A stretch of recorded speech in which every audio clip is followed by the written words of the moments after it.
found us. More podcast, where we want you to know God more deeply, find lasting freedom, discover your destiny and make an eternal difference. Now.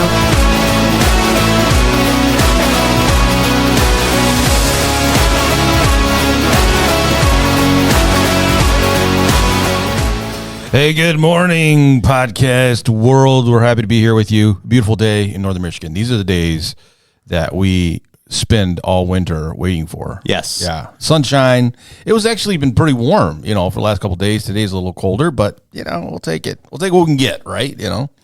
So, it's been now, a week and a half since you've done the remodel, finished it? Yes.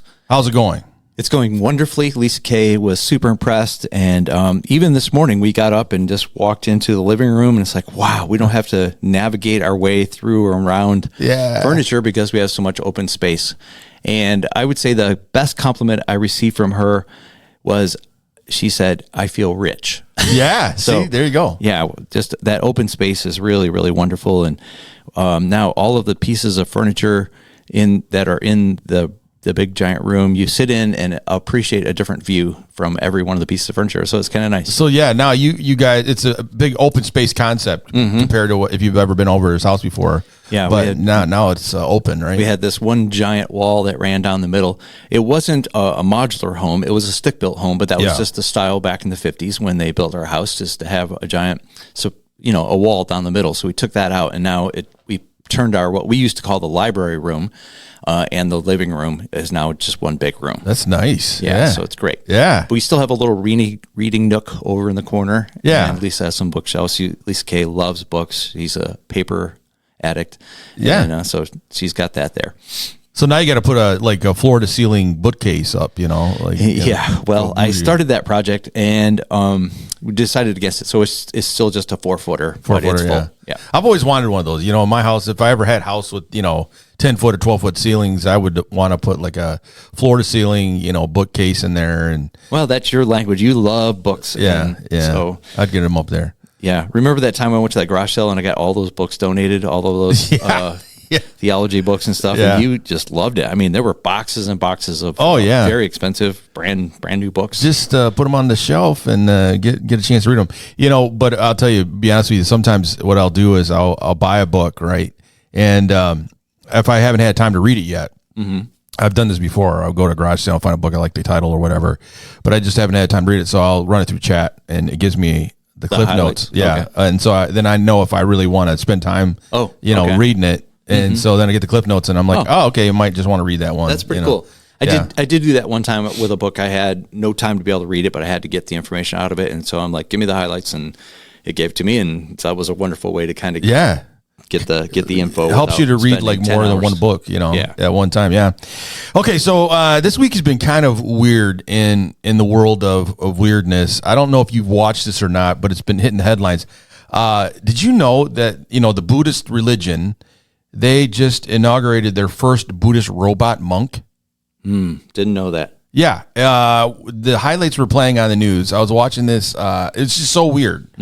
So they were, it was on the BBC. They had the whole commencement ceremony of putting this person into position, or the robot, the AI, in this position. Okay. And they went through the whole thing. And so this AI monk, I don't even know what robot company made this thing, but it will do all the duties of an actual Buddhist monk priest in one of the temples over there, and people go to it like it's a human. It's just the weirdest thing I've ever saw. I guess it follows a certain train of logic. If you can have a little spinning wheel with some material on it and count those as prayers, right? Why not just have a robot perform all your priestly duties? Right. It knows that it's got all the information, what it has to do. And so the BBC was interviewing it, and it actually had a conversation with the person interviewing it and asking a bunch of questions like, what is the plans for you and all sorts of stuff. The weird part is, this is the part that people can't get over it, because robots don't really have like human looking hands, they're like, metal. They decided that they were going to give it soft gloves to wear. Okay. So it looks like Mickey Mouse. Okay. Mickey Mouse big hands. white gloves. Yeah, on this Buddhist monk. And so it I don't know. People are going to it. Did Mickey only have 4 fingers, or do you have 3? Seems like you probably had 4. You think you had 4? I don't know. I'm going to look it up. You got to look that up. Yeah. So I don't know. That's just something weird that happened this week. I just kept watching it and going, we're getting close to Jesus coming back. I mean, when we got this kind of stuff happening, I mean, it's just weird to see stuff like this happen. But, people are becoming more and more, familiar and friendly to this stuff to the point now we're saying that they're good enough to be religious leaders. I mean, it's just, I don't know. It's so weird. For those that are interested, Mickey Mouse has 4 digits. 4 digits. A thumb and 3 fingers. That's on it. each hand. Yeah. Okay. Now you say that, I see that. But I don't know. Pastor Ted and I have been talking about this before. There's things that you remember growing up as a kid, like things that were spelled a certain way, or there was a commercial about something, and then you get to the reality of it, and you find out that it was not the case. And I can't remember what they call it, something like the butterfly effect or something weird. It's like a weird effect that happens. Like you grow up believing something was a certain way. Okay. Like the guy that is the Planters Peanut guy. He never had a monocle. Yeah, I know. That's weird. And so the commercials, you watch the commercials. Okay. He did not have a monocle. Okay. When did that idea get? We don't know. This is the conspiracy. Okay, now we're getting to a conspiracy. Okay. They're saying that there's a glitch in reality. Like we have these moments where things were probably a certain way, and then something switches and changes, and so then what we believe to be the truth is not the truth. There's a whole list of them. You should look these up. They're really weird. Huh. And there's a lot of them that I've grown up with that I thought this is exactly what it's always been. Well, I'm looking up right now. Yeah, he's got a monocle. So so what's the problem here? The problem is that Planters Peanuts has advertisement when they said that they did not have the monocle on there. And I'm like, I've never known a time where the peanut has not had a monocle. All right. Yeah. So that's one of them. That's one of the weird ones. There's other ones where the spelling is different, like you have words that you remember from cereal boxes, and then you find out that's never been spelled that way. Oh yeah, that's I just did that for a sermon I'm doing this weekend. I always thought it was Wheaties, try them again for the first time. It's cornflakes, try them again for the first time. Really? So I was wrong on, See, that's the thing. This is the argument, is that people are like, I swear that it was like that before. Or the one that really got me was the Wizard of Oz. Dorothy makes a statement. I can't remember the words exactly, but she makes a statement, and everybody's been quoting it for generations. And then they posted the actual script from the movie, and it's never was said. Huh. And so it's like there's another one. It's like there's a whole bunch of them. So people are like, this is like a glitch in the system. It's like a Matrix thing. Like somebody reset what we thought was reality, and then we find out that we've been living, with this idea that doesn't really exist. I don't know. So now we're living in a world, we got Buddhist monks. I don't know what's going to happen. It's just kind of like, one of those things like when is an AI robot going to start running, Vacation Bible School or something? I mean, when are we moving in that direction? I don't know. Well, apparently Mr. Peanut received his iconic monocle, top hat, and cane in 1916. So it's been around for a while. This is the thing, though. This is the weird part, because the glitch is that the peanut company, Planters Peanuts, says that they have not had like commercials with the monocle in it. They don't know what they're talking about. Yeah. But that's what I'm saying. But see, this is a conspiracy that's going on the internet. Okay. A 14-year-old kid actually designed it. Look up all the things like the glitches. Okay. Look up the glitches in commercials, things that we believed were so and then are not. Okay. Like we've grown up with these ideas. While you're looking that up, another interesting thing that's happened this week that's kind of just blew my mind was that scientists are creating a smart toilet that now analyzes your health while you sit there. I've heard of this one. Yeah, haven't you? I mean, actually, I went to Menards and they have one. They have one that does a lot of different things, and it's like around $1,000 for a toilet. Yeah, but you can get that in there. So I don't know. I mean, while you're there scrolling through Facebook, apparently you can get your health checked. And then finally, one of the other interesting things that hit the news this week was researchers have finally decided that dogs judge their human masters. Okay. Yeah, they've figured this out, that every dog actually has opinions about you. So just so you know, as you're looking at your dog, because I've always said this, that my husky judges me on a regular basis when I'm eating stuff I shouldn't be eating in front of him. And I'm like, he gives me this side eye look like, dude, for real, you're going to eat another Oreo or, something like that. I've wondered to myself, has he been judging me? And the truth is, now science backs it up that my dog is judging me. So I know the truth. It's out there now. Have you found it? I haven't found the term, but I did find some misconceptions that we believe. Yeah. The toothpaste commercials were that perfect toothpaste. It's actually not even toothpaste. The weight loss shoes like Skechers. Yeah. Not true, that they don't help you lose weight at all. Yeah. The Airborne, which my wife would argue on this one, but Airborne does not help keep you from getting colds. What? I mean, there's no medical studies to back up any of these people claims. Always buy that stuff during wintertime. We take it every time we fly. And it seems like the times that we haven't taken it, we've gotten sick. So, see, that's one of them. Well, I'll have to look this up because there's a whole list of things that you and I have grown up with. Okay. Believing was a certain way. And then we find out that it's not even close, that we've kind of somehow made it up in our heads or maybe somehow thought that it was a certain way. I don't know. It's weird. It's weird. And once you start going down the rabbit trail, you're like, my whole life is a lie. Like I've believed certain things for so long and then it's not that way at all. I don't know. One of them was craft. Okay. Yeah, craft, there's a spelling problem with that. Like we think that there's a certain spelling and it's not been that way. It's never been that way. But people believed it. I spell it Kraft or S with an S. Yeah, crafts. And it's not. Oh, it's just craft. I can't remember the issue, but yeah, that's one of them. Okay.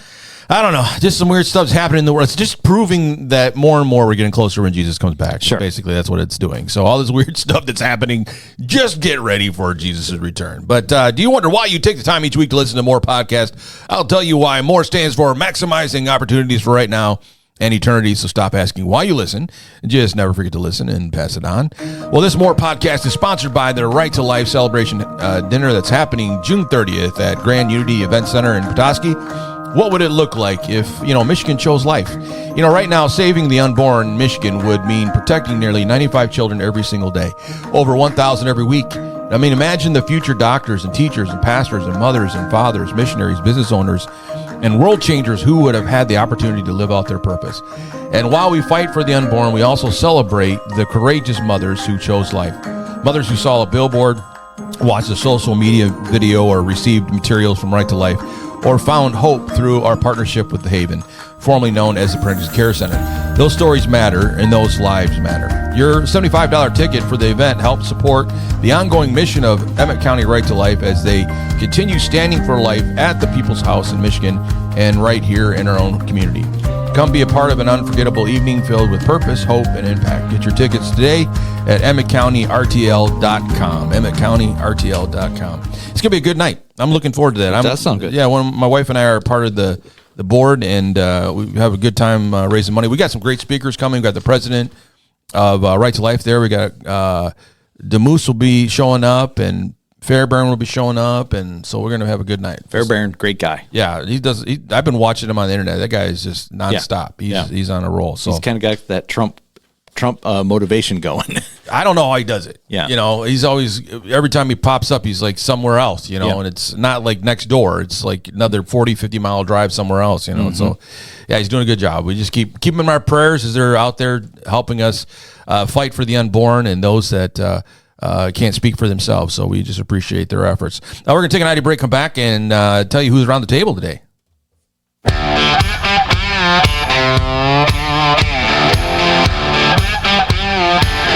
You're listening to More Podcast, overcaffeinated, Holy Spirit fueled, and somehow 4 hybrid preachers, Gary, Hunter, Ted, and Alex, fresh out of Area 51. We'll be right back.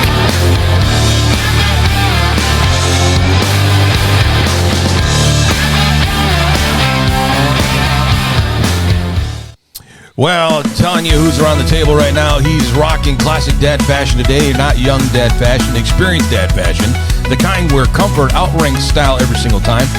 He dresses like he's always 5 minutes away from grilling bratwurst, fixing a lawnmower, or reminding everyone to turn the thermostat down. Somewhere out there is a pair of black Bomba socks trembling because they know he's looking for them. Pastor Gary. Awesome. Of course, we're doing it old school today. There's only the two of us sitting around the table today. Everyone else is out and about tackling bigger things going on in life. So the man sitting across from me, the man with all the talent, knows what every button and knob does. The man who can parallel park a train. The man who can win an argument just by raising one eyebrow. Yes. The man who GPS calls and asks him for directions, Pastor Alex Norton. Thank you. Yeah, it is. I mean, we just the two of us today. It's just like old school right here. Pastor Ted's not feeling good, and Pastor Hunter is out and about at a pastor's conference. So it's just the two of us in here, just like it was in the beginning. Just like it was, 3 seasons ago when we first started. Yeah, and we often reminisce about those times when we just sit and look at each other like, what are we going to do? And then here we are 3 seasons later, and I don't know how many shows, hundreds of shows under our belt, and we've done it well.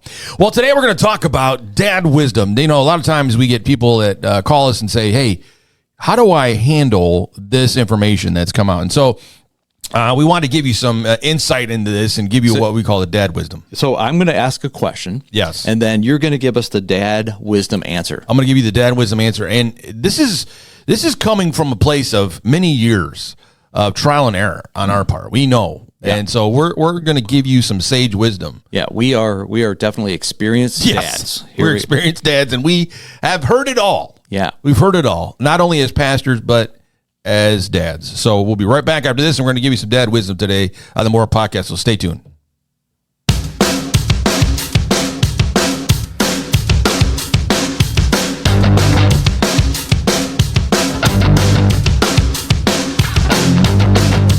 You're listening to the More Podcast, the podcast no one brings up, but somehow everyone's already heard. The one your friends won't recommend, but keep accidentally quoting. A little truth, a little chaos, and just enough real to keep you coming back. The More Podcast, if you know.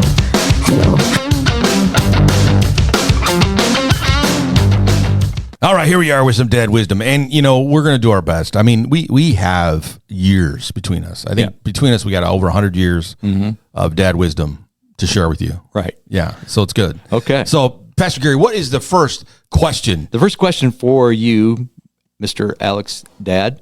Should I be concerned with the Strait of Hormuz situation and the rising price of gas? That's a great question, Pastor Gary. I think absolutely, which is why every trip now, I think, requires military level planning when you're getting ready to go out. If, one kid says, hey, Dad, can we run back into town really quick, which we've heard 1,000 times. The answer is now, no. We missed our window. We'll regroup tomorrow and let it go. Yeah, we are definitely bundling our trips. That's right. We don't spend gas that we don't need anymore, especially at $5 or $4.99 a gallon. So we're not messing around. All right, Dad, question number 2. Here we go. Is it okay to eat McDonald's with these prices? Yeah. We all know that the prices of McDonald's has gone up. Yes. But only if you enter with a strategy. You don't just pull into McDonald's freestyling anymore like you used to back in the old days. That's how families lose savings accounts. You got to use the app. If you have the app, use the app. And you guys all know that I'm a big value deal guy. Yeah. It went up to $6 now, but you get I get the double cheeseburger plain, the 4 nuggets, the small fry, and the small drink for $6. It's That's pretty hard to good. beat. That's pretty good. You get a nice variety, and I still like the Big Mac, which is now $7. Yeah. And then you put the fries and the drink on there, and you're about $11 by that point. Yeah, it's not good. Stick with the McValue meal. Use your reward points, use coupons, and at this point, dads are ordering fries with the intensity of a stock market trader because it's really, you don't know what the price is going to be when you get up there half the time. Yeah, I don't know. I've used the app before, and sometimes it works, sometimes it doesn't. You just kind of collect points and stuff. Who's got a lot of points? Who's Pastor Matt? Yes. That guy, 21 days of prayer and fasting, the guy shoots up to 80,000 points in one. He can go in almost like every Sunday and get free coffee. Yeah. Free lattes and stuff because he's got so many points. It's crazy. That's one guy knows what he's doing. We are in the season where the smell of barbecue is just a wonderful thing. And of course, I like getting a lot of meat over at the Meat Monkeys. Yes. And it's a lot of fun when I'm barbecuing. I'll have people come over and I'll ask them, how do you want your monkey meat fixed? And generally People are like, "What?" they just go to the salad. But here's our question. How should dads handle the rising cost of meat before barbecue season gets started with them? Oh, that's a great question because meat is going up. Well, you need to lower your standards slightly and become emotionally attached to pork products because they're a little cheaper this year. You know, every dad standing near the brisket section right now looks like he's visiting a relative in the hospital. So, you know, stay strong, buddy. Don't give up. Maybe next summer you can try the brisket. But this year, it's a lot. It's pretty expensive. Even chicken's expensive this year. Is it? Oh my gosh! My wife and I we wanted to have spaghetti one night, so we went and got burger meat. We went over to Louis. That's usually where we go to the gas station, and we could not believe even the cheap stuff. Like they have a section where it's the normal. You know, this is right on the money. Buy it today. It's good for a few more days, and we get the stuff that's already outdated. Okay. And that was expensive. The expiration meat is expiration meat's still skyrocketing. Yeah, so you got to be careful. All right, so here is our next question. Should I still fire up the grill every weekend with these prices? Good question. Yeah, but now grilling is less of a hobby and more of a financial commitment. You know, if you're going to do it, a dad flipping burgers in 2026 wants everyone at the table to understand the sacrifice being made. So if, you know, one burger gets dropped, you're still going to eat it. You're not going to get out of that because, and if it does get dropped, there's going to be a family meeting. So you went from the 20-second rule. Now it's about a 90-second rule. It's on the ground for 90 seconds. It's still okay? Even if the dog licks it, we'll rinse it off. We'll put it back in the grill and it's going to be eaten. We're not throwing anything away this time. You know, Lisa Kay was gone for 3 weeks, and I did a really good job of, you know, keeping myself fed, mainly because my daughter brought me stuff over. But I found myself going down to the Meyer True Value hardware, and you get the free popcorn. Yeah. And I would grab 3 or 4 bags and then leave. And then that was my midnight snack was this free popcorn I picked up at the hardware store. So if you can find it. Yeah. So there's always ways to save money and get yourself fed. Well, let me just tell you that, you know, even at Costco. Oh, my gosh. Yeah, we go down there, and they give you all that free food and stuff. But, you know, we went there. So after you do the tour of the store. Yeah. Then they have the free little kiosk all over, and you get some food. They're being kind of stingy about it now because you a lot of times you go back and say, I want to try that one. Like if you got different varieties of things. Sure. And then now they're like, well, just one per person. Or, you know, just get one choice. I'm like, when did this happen? This is Costco, you know, so everybody's tightening their belts now because, you know, food prices are expensive. Things are not cheap. I don't know. But then you go over and get yourself the $1.50 hot dog, which is a Whopper. That's still good. That's still good. You get a drink. Yeah. And for $1.50, that's hard to beat. It is hard to beat. And then, of course, I can't leave without getting some ice cream. That's good, too. $2.39 for a really nice big ice cream. Yeah. And, well, the day we were there is a bundled deal. Oh. So you got everything for $4. You get ice cream, your drink, and your hot dog for $4. Okay. You can't beat that. Yeah. You can actually get a very large pizza there for $8. And it's a good deal. So I don't know. It's if you can drive down to Traverse, if you can spend the gas and let's get down go to back Traverse. and do the math here for a second. So it's $1.50 for the hot dog and the drink. Yeah. And it's $2.39 for the ice cream. And then the drink. You get a drink too. Yeah. That comes with $1.50. You get the drink and the hot dog. Well, they were doing a $4 deal for the whole thing. Yeah, I'm just telling you they gypped you. They gypped you. You actually paid more. Yeah, there. Oh. But if I was going to McDonald's, yeah, it'd be like $2.79 for a drink. But it's like it's on sale. It's only $4. No, that was just paying more. Yeah, that was just a deal though. That was $4. Yeah, it's still not a deal. Just get it separate, and you're saving. Hey, I was looking at 10 it. cents, 11 cents. I'm like $4 compared to $11 at McDonald's. Sure, I'm doing it, and I get a better hot dog than anywhere else. So I mean, that's probably what most people do when they do it. They're like, $4. It's not a big deal. All right, so here we go. Last question. What's the best way for dads to survive all the stress that is coming our way? Here's an easy one. Okay, so basically it involves white New Balance shoes, cargo shorts, and a lawn chair in the garage. That's where it starts. Okay. So you quietly stare at your grill while holding a pair of tongs like you're preparing for battle, because deep down, every dad believes as long as the grill still lights, there's hope. Yes. So that's what we got to look forward to this summer. It's going to be tough. We got to tighten our belts. We can't do all the things we did before, in 2025, 2024, but we're going to be able to at least have some fun. You just got to put some guardrails in place so you can do this. And, I know dad wisdom and dad advice doesn't always seem like it's fun at the time, but we're just doing it to protect your wallet. That's what we're here for. All right, we're going to take an ID break, come back with Harbor Light Bible Trivia, and Pastor Gary has a whopper of a question for you. We'll be right back.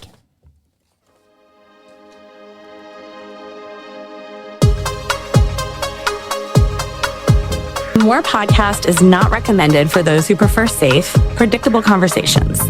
Side effects may include unexpected laughter, mild conviction, quoting episodes in public, and texting your friends. You've got to hear this. Do not listen while operating heavy machinery unless you enjoy laughing for no reason. If exposure lasts longer than one episode, you may experience a desire for more. The More podcast, use at your own risk.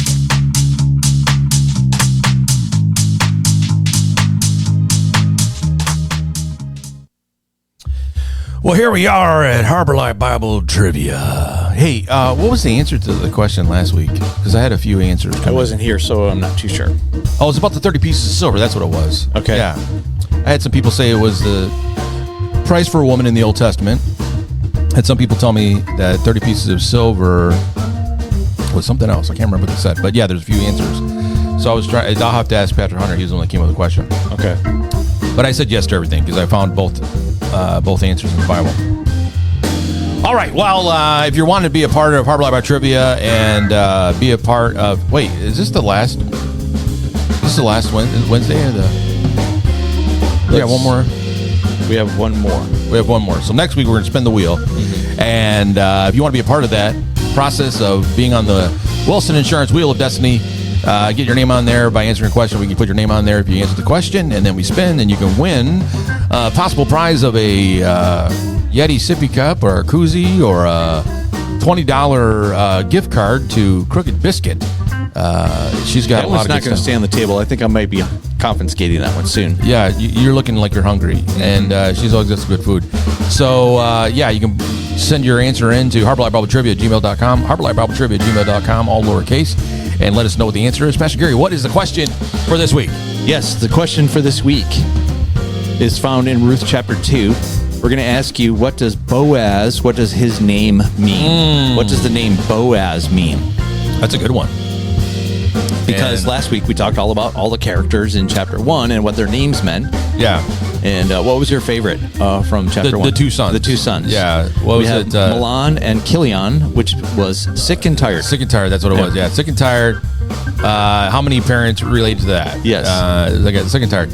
When you're talking about all those names, I'm like, not too many people know what their name means. I mean, we don't do that too much in our culture, but right. I mean, do you know what Alex means? It means protector. Yeah. Yeah. Gary means spear. Spear? Yeah. So, yeah, I mean, I only know that because I get one of those little cards from somebody, at some point. It was so much fun because I got totally hung up on Elimelech in the first That's service. That's a hard name, yeah. My brain just froze. Just call him Emmy. Yeah. Emmy or Remy. Remy from this point on. Elimelech. Elimelech. Yeah. There you go. Lemmy. Just Lemmy. Let me add in there. All right, if you know the answer to those, send it to harborlightbibletrivia@gmail.com, harborlightbibletrivia@gmail.com, all lowercase, and let us know the answer, and we'll put your name on the Wilson Insurance Wheel of Destiny, and we'll spin next week for these prizes, and we'll have a good time, see what happens. We'll talk to you later. Well, after this, we'll come back with Bible Talk. We're not leaving quite yet. We're not leaving yet.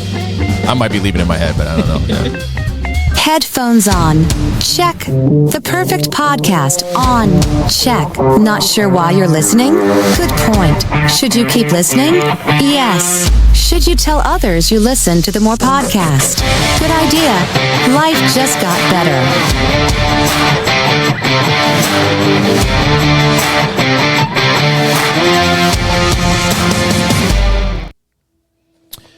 Well, there's something powerful about, hearing a pastor preach from a place that isn't polished or distant, but personal.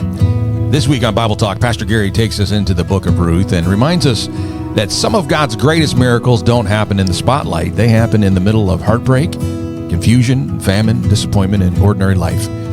Maybe that's where some of you are right now, trying to trust God while life feels uncertain, trying to keep your heart soft while everything around you wants to make you bitter, trying to believe that God is still working when you can't see him moving. Well, Pastor Gary walks us through one of the most emotional openings in all of Scripture and shows us how God's providence is often hidden inside painful seasons. This conversation is honest, it's challenging, funny at times, and deeply hopeful. If you've ever wondered whether God is still present in the middle of loss, this Bible Talk is for you. So let's jump in with Pastor Gary. Thank you. Yes, so we started a brand new series this weekend. Yes. It's going to be a mini series. We're only going to be able to cover it in 3 weeks. We had some change around in some of our scheduling, but it's going to be a powerful 3 weeks. We're going to take the 4 chapters in the Book of Ruth, consolidate them down into 3 weeks. Yeah. And so we got it launched. And I have done a series on Ruth many, many years ago. And but I took a fresh approach to it, didn't look at my old notes, and just started afresh. Yeah. And really enjoyed my time and learning. And the big idea, the overarching idea is the name of the series is called More Than Coincidence, that there are little things that are happening in our lives, little daily decisions, but God is at work secretly behind them all.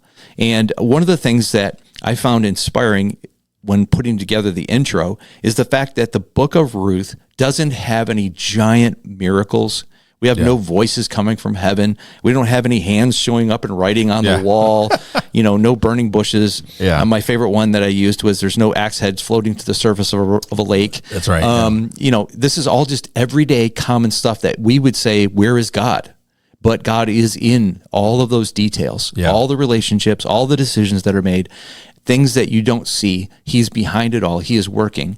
And I love our conclusion to the week, this last week, Romans chapter 8:28, right? Mm-hmm. God causes all things to work together for the good of those who love him and are called according to his purpose. Yeah. That is something that both of us as pastors and followers of Jesus and husbands and fathers, we have relied on from the very get-go, that God is at work and he's going to work out even our difficulty for his glory and to bring about his plan in our lives. And so there's a lot of freedom that comes when you realize that we're not supposed to take like a reckless approach to our decisions, right, but do our best to seek the Lord. And then when we make a decision, even if we misstep a little, he can actually turn that for good and he can make something good happen out of that. There's a lot of freedom that comes with that. Yeah. I like, there's a lot of conversation in this. There's a word that we use in church called God's providence. Providence, yes. Yeah, and there's a lot of God's providence in this, which means that he's working behind the scenes for your good. He's making things happen and according to his plan, according to his purpose.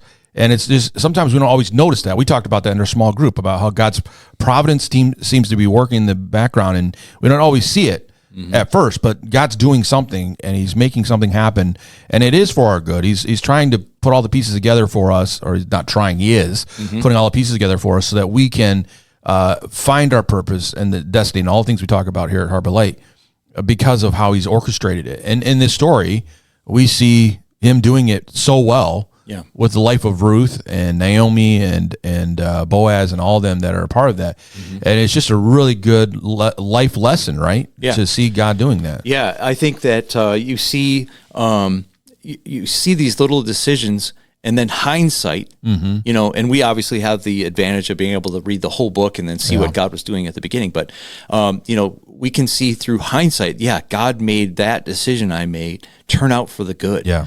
Even challenges, even things that were hard and difficult, that things would not have gone the same way had I not went through that. Yeah. And so there's a lot of a peace that comes, and it helps us trust the Lord when it's hard. Yeah. And obviously the first 7 verses of this book are crazy, right? A famine happens. It's the wild, wild west. Yep. They move to a foreign land. Naomi's husband dies, and then her 2 sons die. That all takes place in like 6 verses. Right, yeah. It's like, wow, what kind of story do we have going on here? Right.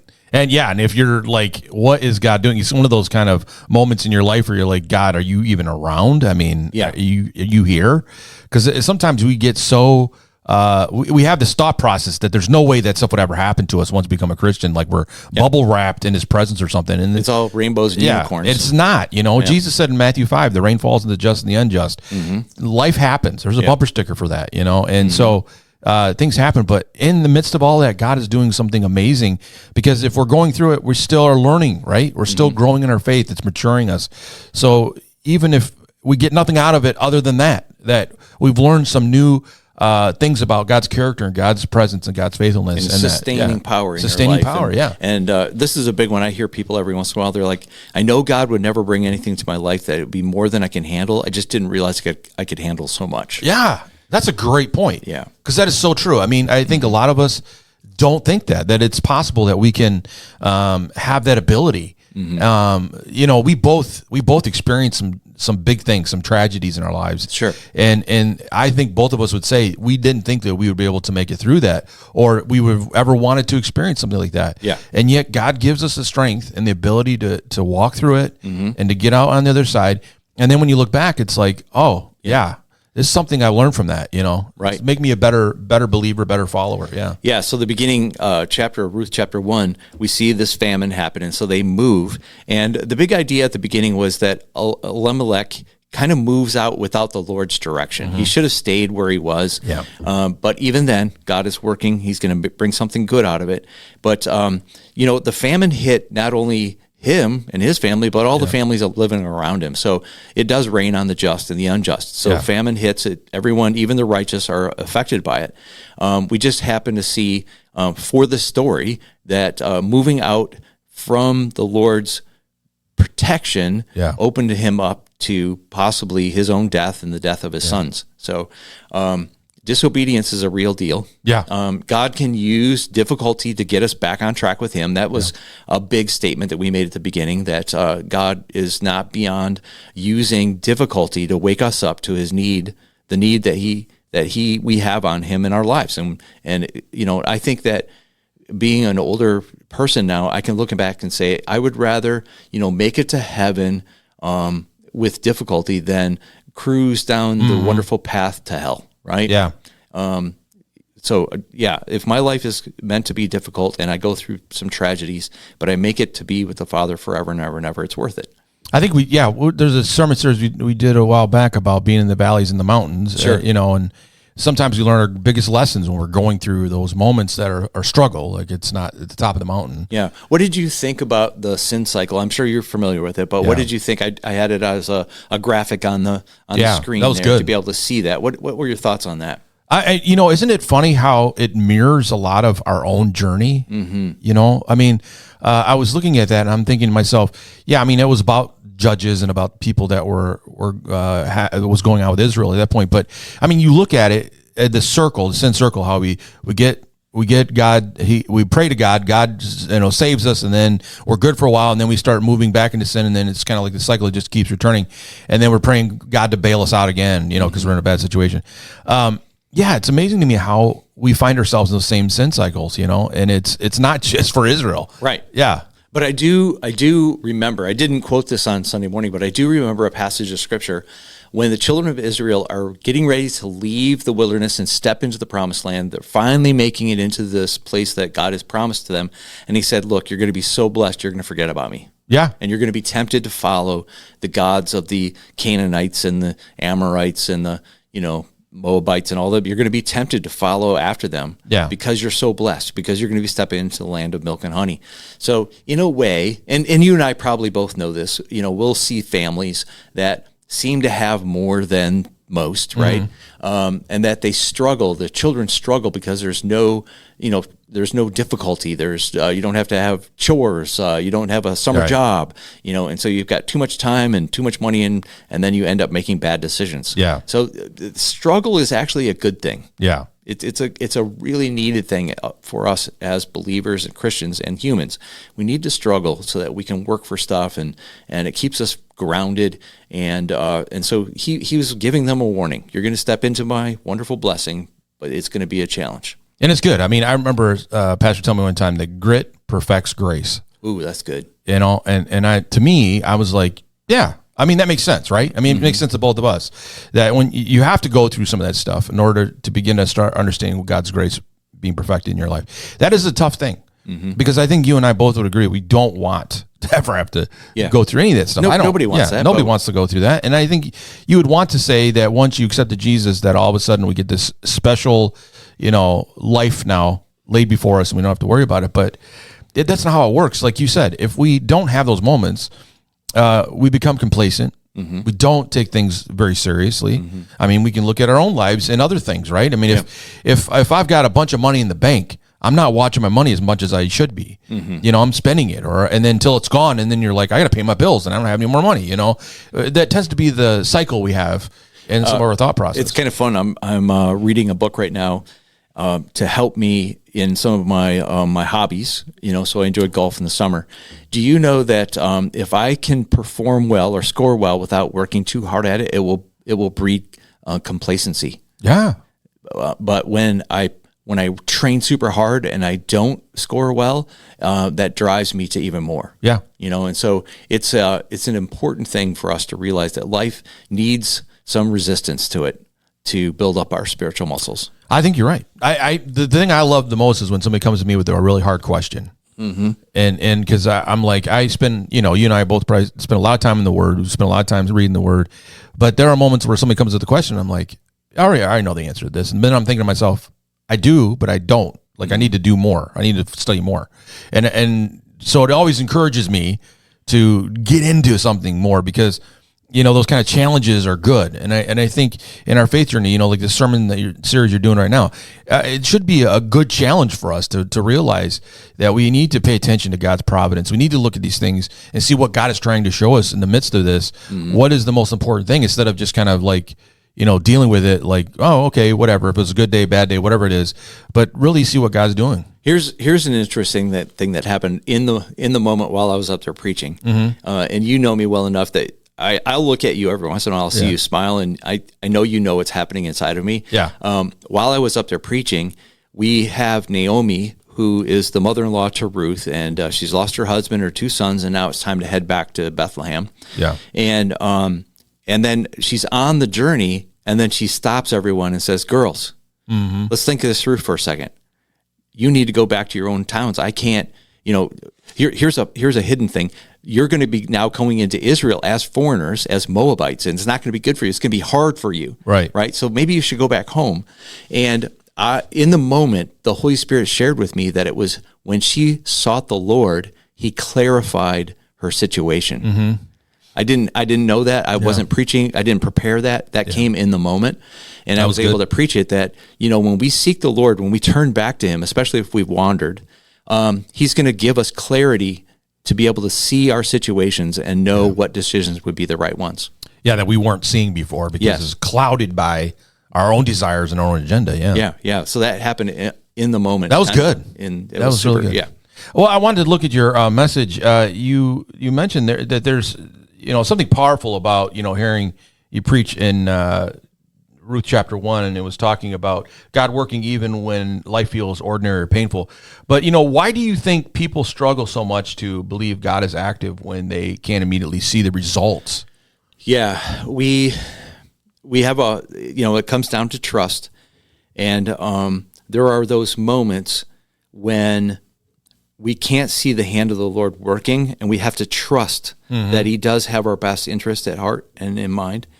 It reminds me about a time that as a child, my brother and I went on a fishing trip with my dad, and we had some car troubles, and my dad had to leave us at the lake. So I'm probably 12, and my brother would have been 8 years old, and he left us at the lake in the UP all by ourselves the entire day. Oh my gosh! And he had to hitchhike his way back into town, borrow someone's car, then drive back out and find us. And we're in the sticks. I mean, we are not on a paved road by any means. Yeah. And you just know your dad's going to get back. Yeah. You know your dad well enough to know that you're not going to see him for a while, but he's going to do everything in his power to get back to you. Yeah. Then here's the crazy rest of the story. So my dad bought a fuel pump, and we fixed our car it was a Ford Bronco. We fixed the fuel pump, and so now I'm this 12-year-old kid, and I had to drive the 3-on-the-tree Ford Bronco about 35 miles back into town by myself while my dad had to return the car he had borrowed, which we left my 8-year-old brother at the lake for probably another 2.5 hours or more. Oh my gosh.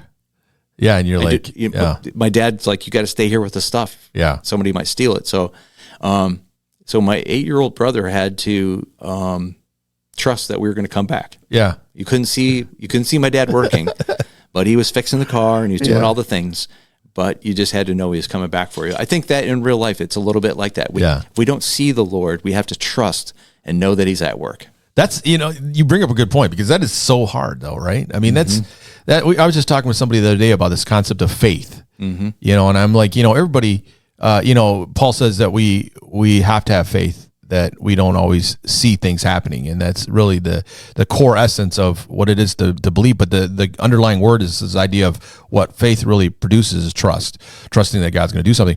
And I said, that's probably the hardest part. Right? You just brought it up, is to have the trust to know that God is working through these things, even when in a lot of situations it's not great. Like it's not what we wanted to have happen. Or it seems like it's going backwards. It seemed like it's going backwards or whatever it is. But, God is always faithful. And I think that's the maturity lesson, is that you get to the place where you believe that with everything within you. That's when faith begins to start growing. But,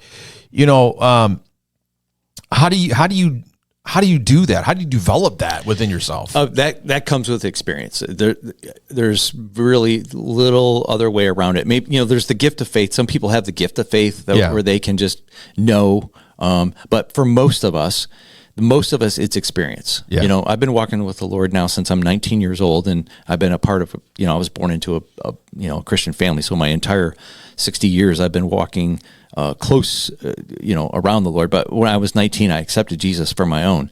I have a lot of experience. Yeah. I have a lot of trials. I have a lot of things where I know I can now fully depend on the fact that the Lord is at work. And I'll share just quickly that I'm at a time in my life right now as a pastor. We have some big things on the horizon. We have some big, wonderful things taking place. But I am calling, the Lord is calling me right now to sit and wait and not make things happen. And we're talking about, giant building projects and those kind of things where there's, millions of dollars that need to be raised to help us take our next steps. But the Lord is calling me right now just to sit and wait. Yeah. Waiting is a thing. Yeah. Waiting is something you do. Yeah. And so that's what I've been called to do right now. And I can see little evidences of the touch of the Lord on this waiting time, because I can just, then it helps give me even more faith that He's at work. Yeah, and you're right. I mean, our time frame is really like, we like to rush things through. I mean, that was the whole beginning of the story of Ruth, right? Yeah. You have Amalek, who wanted to change what was going on without really talking to God about it. Yeah. So he sees the grass is greener over Moab, and then heads over there, and then look what it did to his family. Yeah. That's what happens when we rush the timeline, right? When we try to do stuff beyond what God is asking us to do, and it may feel like we're in a stalemate, like we're not doing anything, like it's just, we're just standing still in the mud. But like you just mentioned, eventually God is showing us just a little bit of everything that we need to know at the moment, so we can move forward and we can have trust in Him. That's hard. That's hard to get there. But yeah, hindsight is helpful. I think the longer you have had moments where God has been working and active in your life, you can go back to those moments and say, hey, you were here. I'm going to trust you in this moment, even though I don't see the answer yet. I remember my wife and I, one of the pastor friends of ours one time told us when we were going through some struggles, he says, you guys need to start creating a journal and writing in the journal dates and what God has done, and just keep a running list of that. We did it for a while. We haven't done that in a long time, but we kept a list like that for a while. And it was so helpful, because in those moments when we felt like things were going to hell in a handbasket, we can look at the list and go, God, you were faithful in this moment. Right. On this date, and so we can go back to it. And it was helpful for us in those moments, because I was like, when I didn't think that, we were going to make it, or something was happening that was beyond our control, it was like God reminding us, hey, I've been here. So I made reference to this on Sunday, Deuteronomy 28. I encourage you to go read Deuteronomy 28. It's amazing. The first third of the chapter is, if you follow me, here are the blessings that are going to come your way. And it's really fun because you see double blessings in there. Yeah. And it's great. And then the second 2/3 of the chapter are, here's what's going to happen if you walk away from me. Yeah. And it is really not good. Yeah. I just went through this experience that Alex mentioned here, that I was remodeling my living room. Well, in the weeks prior, I had been looking for a new sectional for our basement. I needed a couch for our basement. And so I had been looking, and I kept finding some pretty good ones, but then they would be gone before I could get a chance to connect. And it was just kind of like, Lord, come on, I need some help here.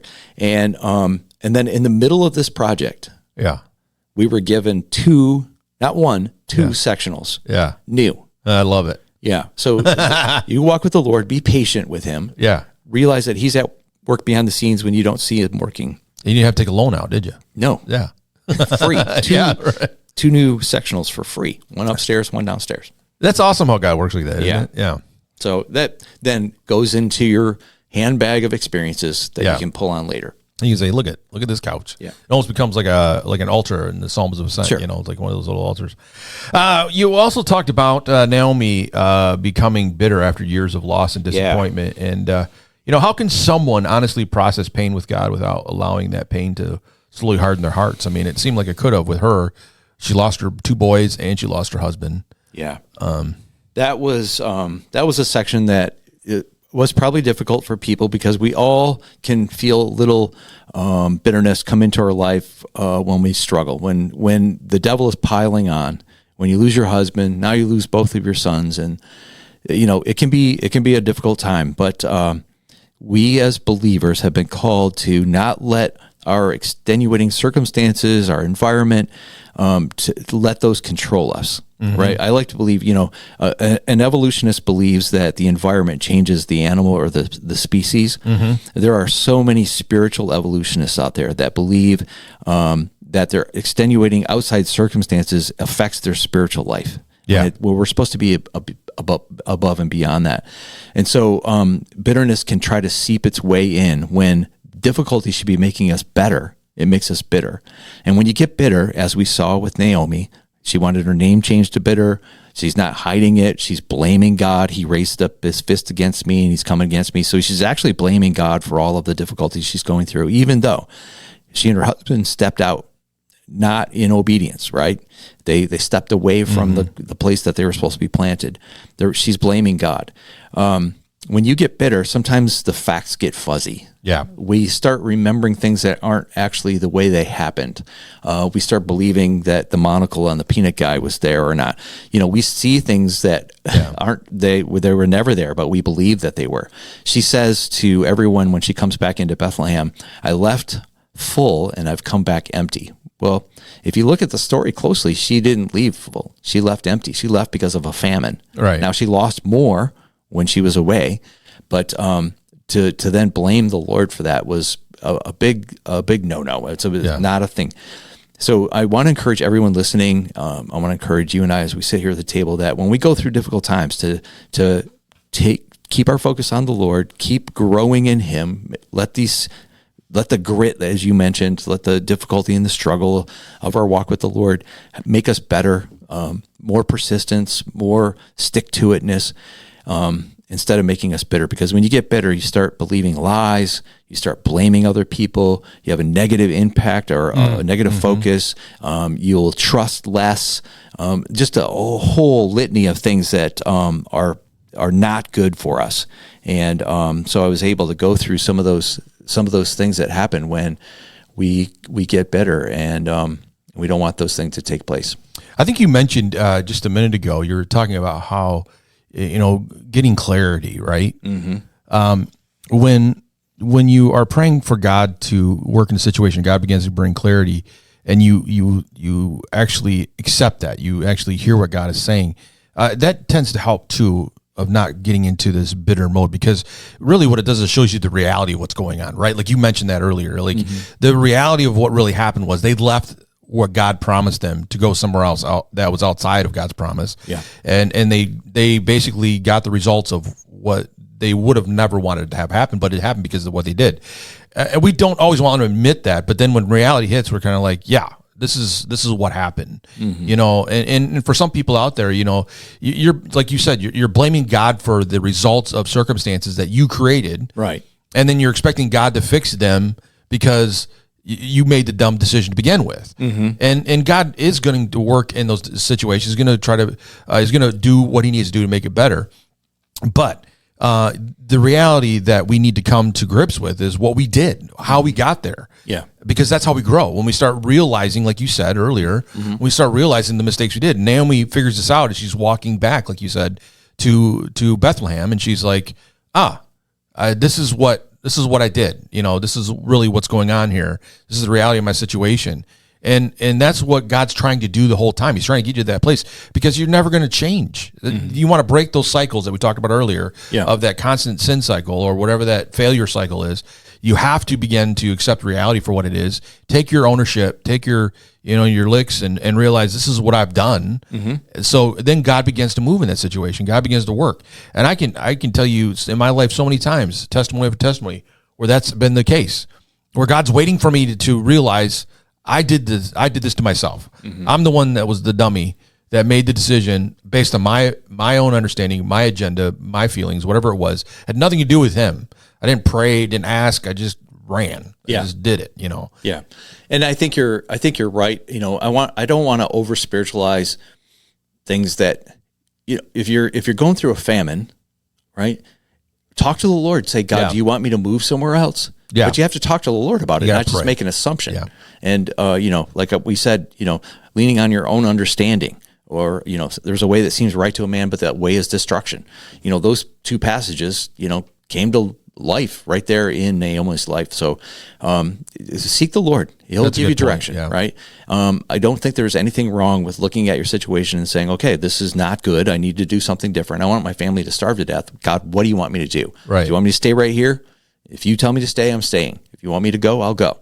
I think that I probably mentioned this about 2 years ago. I was at that place asking the Lord, I'm saying, God, here's the ministry that you have laid in my hands. Mm-hmm. And so I'm the manager of your ministry, and, I help set the course on where we go and how we do it. God, my hand is back open to you. I'm not going to close fist this thing. This isn't my ministry. Mm-hmm. This is yours. So if you want us to change direction, if you want us to do something that I've been guarding against, my hands are open to you. And he started moving in ways that I wouldn't have been able to see coming. Yeah. But it comes when your hand is open to the Lord and not closed to the Lord.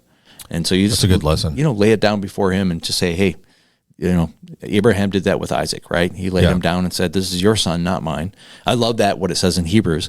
Abraham believed that if he even did plunge the knife into the son of his, into his son's chest, that God had the power to resurrect him. Yeah. That's really powerful. You don't see that passage in the Old Testament, in Genesis, but you see it in Hebrews making mention of where the heart of Abraham was at that moment. He believed in the resurrection power. That's next level faith right there. Yeah. Yeah, I hope to attain to that at some point, myself. I wanted to talk about that declaration of Ruth, which is probably the most quoted part of Ruth, where she says, your people will be my people and your God, my God. It felt like a full surrender moment. What does true surrender actually look like in modern Christian life beyond just attending church? Yeah, I think that I really tried to correlate this with our salvation experience. When we say, God, you're my God, I'm going with you wherever you call me. I will live, your people are my people. That was really a symbolic way of Ruth showing us what our conversion experience is supposed to look like. We're supposed to turn away from the world, turn away from the world's thinking, turn away from the world's people, and turn to God and make him our God. And that I'm all the way in this, all the way to death.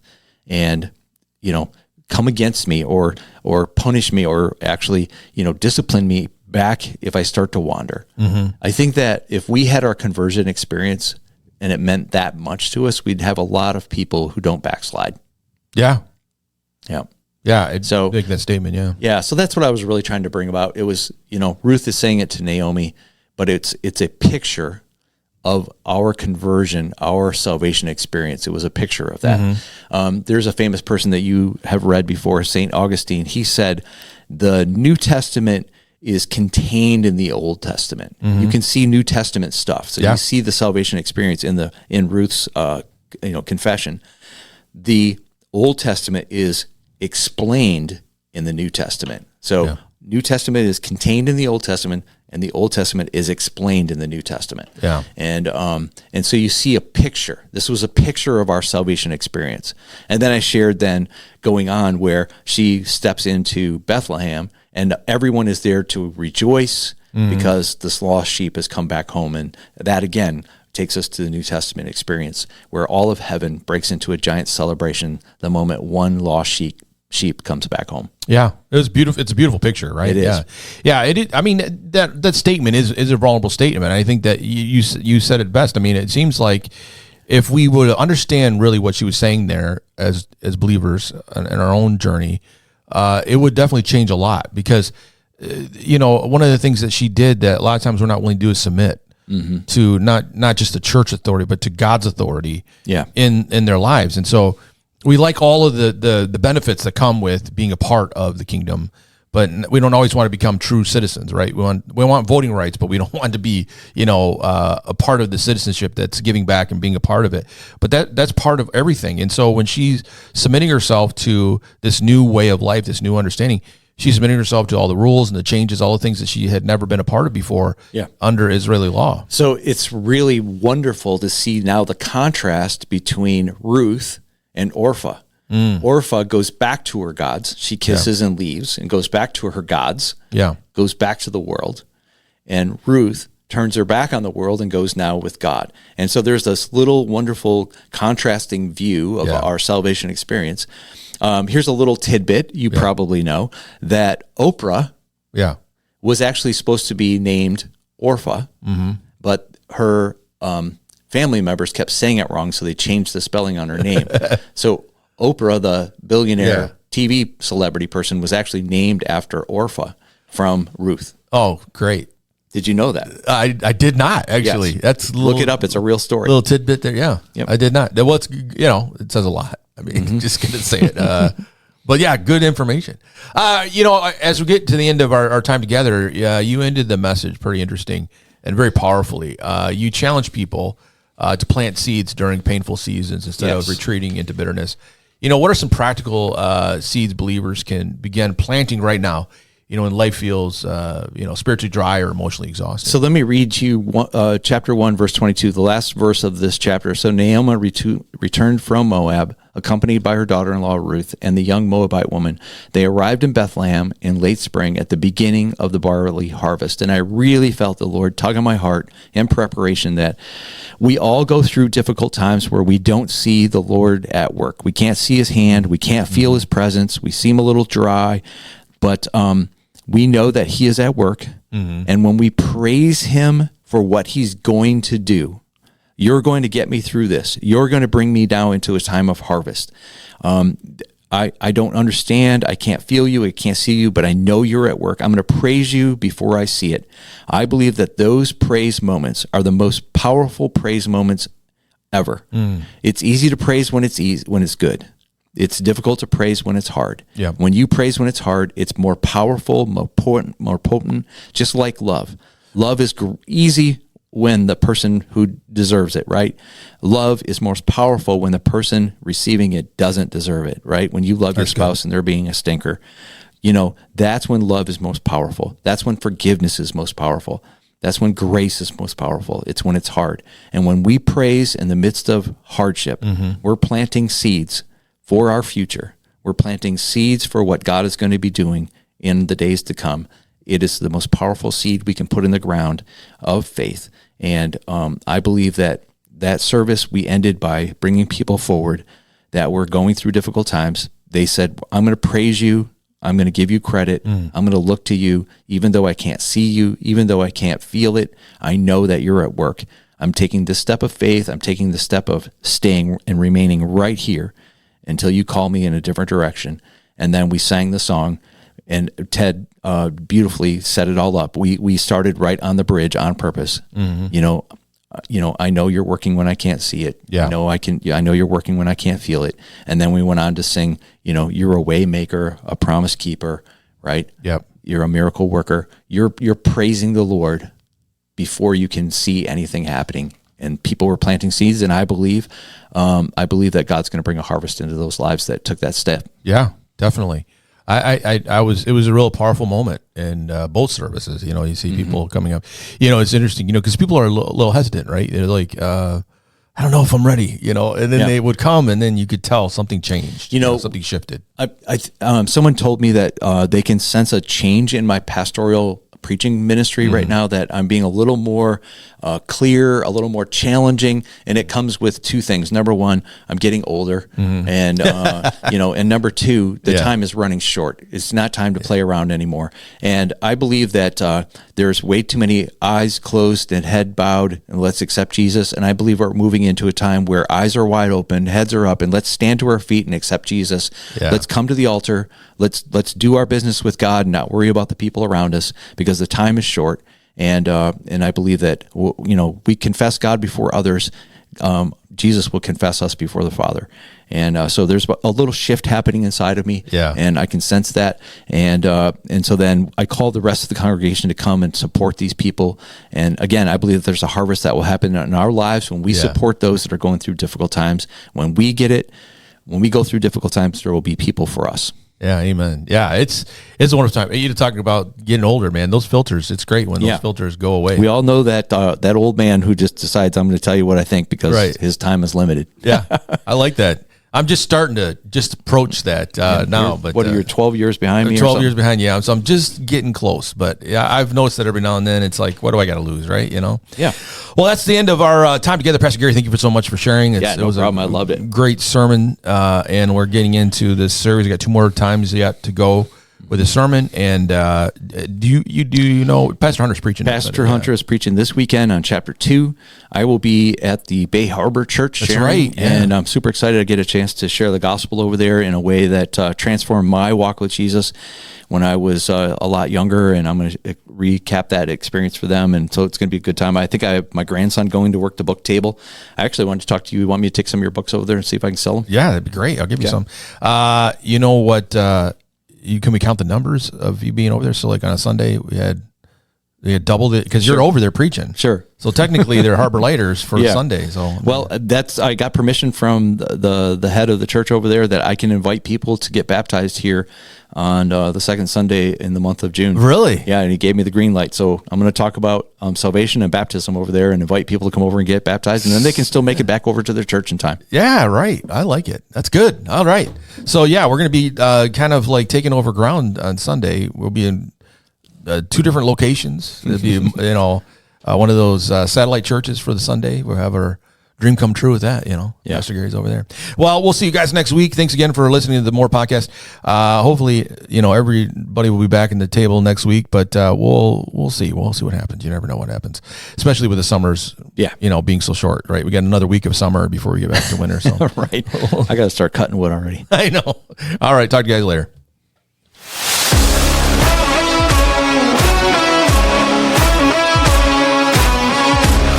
You have found us, More Podcast, where we want you to know God more deeply, find lasting freedom, discover your destiny and make an eternal difference. Now,